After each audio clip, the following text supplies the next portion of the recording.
Hola mis amigos bonitos, hello my beautiful friends, welcome to my channel. If you are new here, my name is Sienna Noelle. I like to talk about spirituality, a little bit of herbs, and life.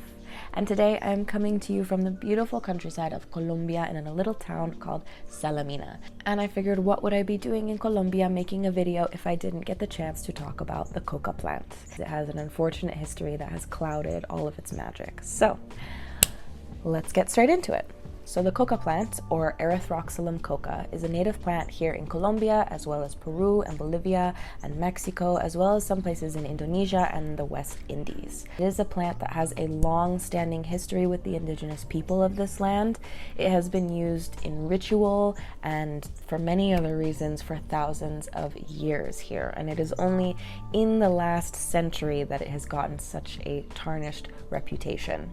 Ritualistically, the coca plant was used to help indigenous people achieve mystical experiences and clairvoyance, especially when combined with the practice of fasting. They believed it helped them to transition in sort of a trance-like state to be able to commune with the spirits. Traditionally, it was taken sometimes as a tea, or most commonly they would chew it in something they would call an acuyiko, which is where they would chew up some leaves combined with an alkaline substance to help draw out the alkaloids that would help achieve this effect. The most well-known alkaloid in the coca plant, cocaine, wasn't isolated until about 1860, and it was used in local anesthesia in about 1884, and at that time it started to garner a really important reputation in the world of medicine, and it was used in tonics and in wines, and then was put into what we know as Coca-Cola, of course.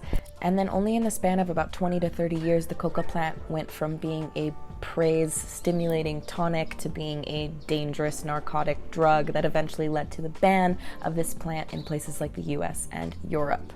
But the Incas regarded the coca plant as a living manifestation of divinity, and they used it in offerings and all kinds of rituals as well. They would offer it to Mother Earth to ensure good crop to grow, or a man would offer coca leaf to the parents of a woman that he would want to marry.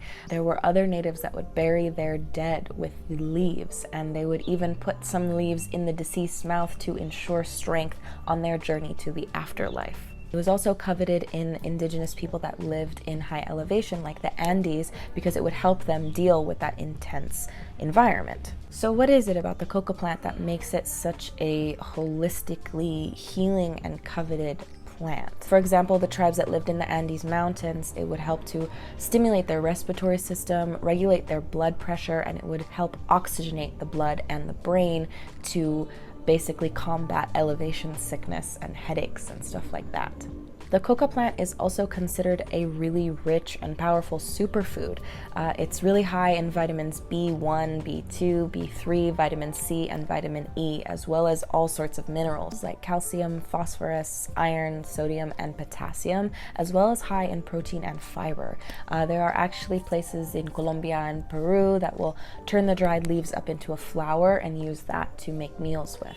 And because of its high mineral content, it's also really good for combating osteoporosis and iron deficiency and anemia. The coca leaf contains tannins and 14 alkaloids, many of which have yet to really be studied, but the most well-known one being cocaine actually only makes up about 1% of the coca leaf by weight on average. This is also the alkaloid you can attribute to it being a stimulant. It has a similar effect to coffee. It helps increase stamina and libido, and is also an appetite suppressant. And this is also another thing that the natives would use the coca leaf for when they would work in the mines or in the field for hours and hours and hours a day.